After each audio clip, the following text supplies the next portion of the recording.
So, I'm going to be reviewing the Thermaltake Core P5 today, and I have a build in here right now.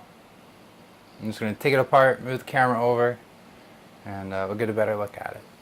It's an interesting case. As you can see, it's open airflow. Even down here.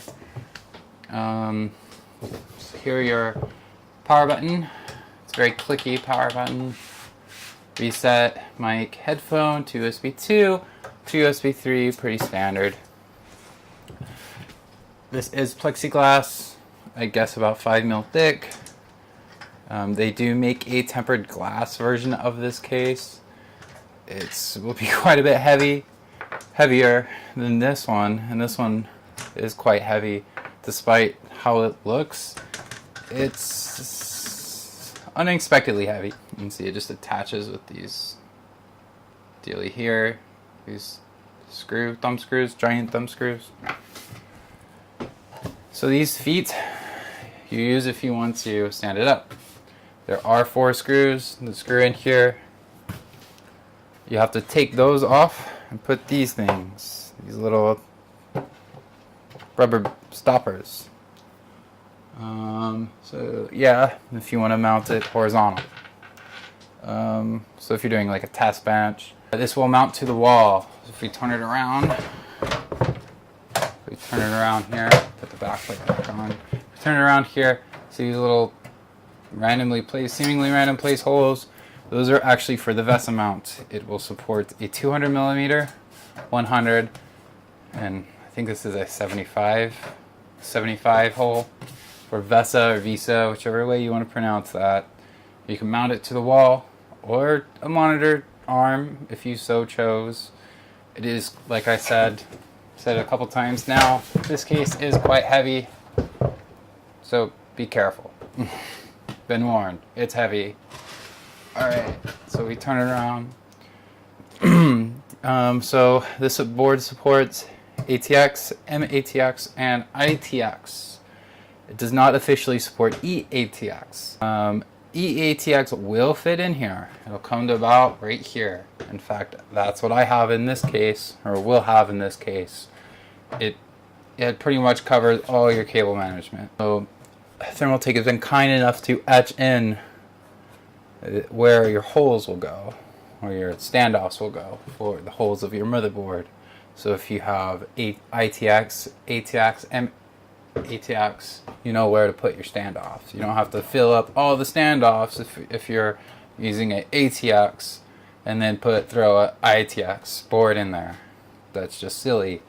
So they've labeled all these holes, and there are a lot of holes for different setups. So for example, this case does support a vertical GPU. It's just a plate you put here. You rotate this, unscrew it, put it on the plate. It comes with a PCI expansion cable. I don't have that handy, but it's fairly long. They do sell them separately, so if you want more than one GPU and you want to do them vertically, you can do that. They sell those. It does not come with the case, only one comes with the case. And as you, for example, if you had ITX, the spacings for your PCI slots would be slightly offset if you're using the vertical mount. So for example, if you're going ATX, your vertical mount would be here with these rotated this way, whereas ITX it would be up here. Radiator support. This will support radiators. Do not put fans here alone. You will have no cooling. That will be very bad. Well, you have CPU cooling, but there would be no air over your motherboard. That would be bad. Don't do that. It supports 360 and a 280. Well, or a 280, or a 240, or a 120, or a 140. That's what it supports. Now, you mount it this way. This is the one problem I have with this case. They want you to mount your radiators flat up against here. And guess what? No, there's like this much airflow, which, okay, it might not actually affect temperatures. I mean, this case is meant to show off your components. So you probably don't care about 4 or 5 degrees, and you're not running your computer super hard all the time, maybe. So, but, I mean, come on. They could have put, like, something here, but they didn't. I mean, the whole point of this case is to showcase your components, your power supply, your motherboard, your $1,000 video card, or whatever you have. But nonetheless, mounting the radiator like this will affect thermals. Maybe not that much, but it will. On a note, these bars here are very sturdy. They're made of steel. I actually usually pick up the case just like this. The feet aren't usually on it. Usually have these stoppers on it. But, I mean, you can pick up the case just like that with all your components in there. Let's turn it around.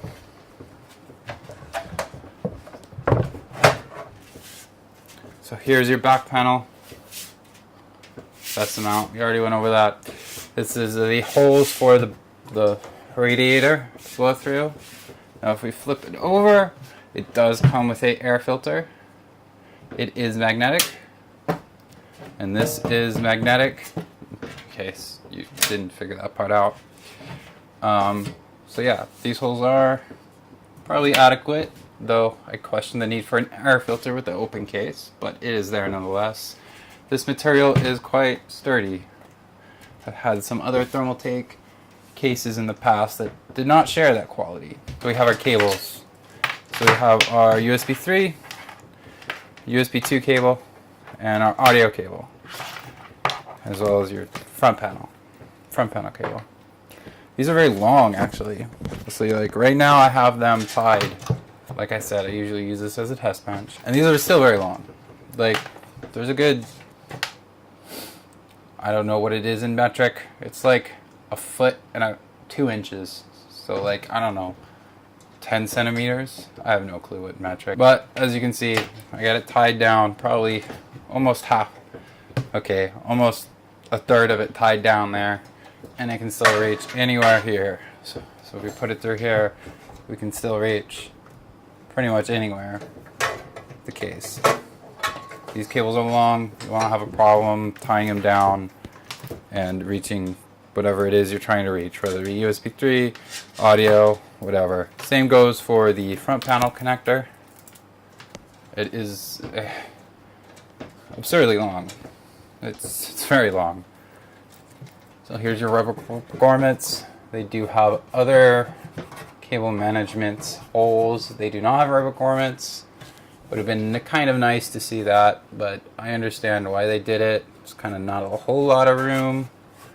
And if you're using an ATX board, it pretty much covers most of these anyway. Here are your hard drive mounting. I just have an SSD in there.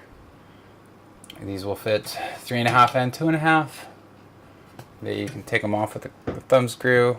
None of these thumb screws are captive thumb screws. It's not a big deal, but it's kind of annoying when you unscrew them and they just kind of, well, they do what that one just did. They just kind of fall and hit the table or whatever.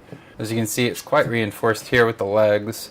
You'll not have a problem standing it up. These legs are very strong. Here, see these 3 holes here? I've taken it out. Essentially, it's the same thing as this. It's just much bigger, much heavier, much thicker. It's a sort of bracket, mounts here. Now this matches up with the holes, the weird little random looking holes here for your VESA mount. So yeah, I've taken it out because it weighs a ton. It probably weighs more than this panel right here. Like, it weighs a lot. Like I said, these feet come off. They have about 4 screws. They are a bit of a pain in the butt to get to. Let me show you. The way they have these, can you see it? Let me zoom you in. There we go. So you have these little holes here. You're gonna put the screws in and kind of negotiate them and screw them. You can't really get your fingers in here. And without taking off 1,000 screws, okay, well, 10 screws each leg. Without taking off all those screws, you're not going to be able to get to that. But there's that. They have little rubber bits on there, so it won't slide around on your table. or desk or floor or wherever you decide to put this.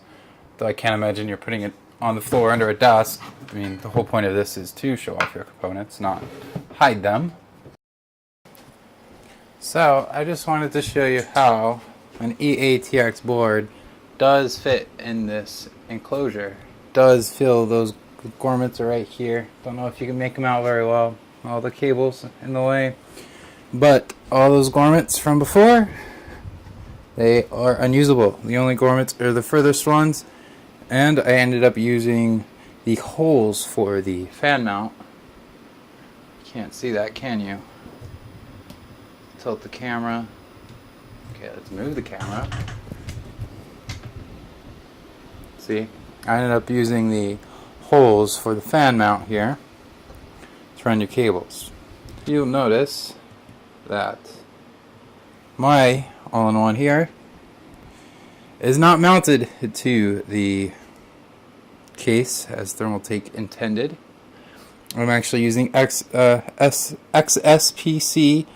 radiator mounts. One right here, one right here, and these have allowed me to mount it this way. In conclusion, the Thermaltake Core P5 is an awesome case. It's really meant for water cooling builds. You could use air cooling, mainly for the CPU, only for the CPU honestly, because there's nowhere else to put any fans, so your VRMs would suffer. But this case is marketed towards people that want to show off their case. And if you like the content, like, subscribe.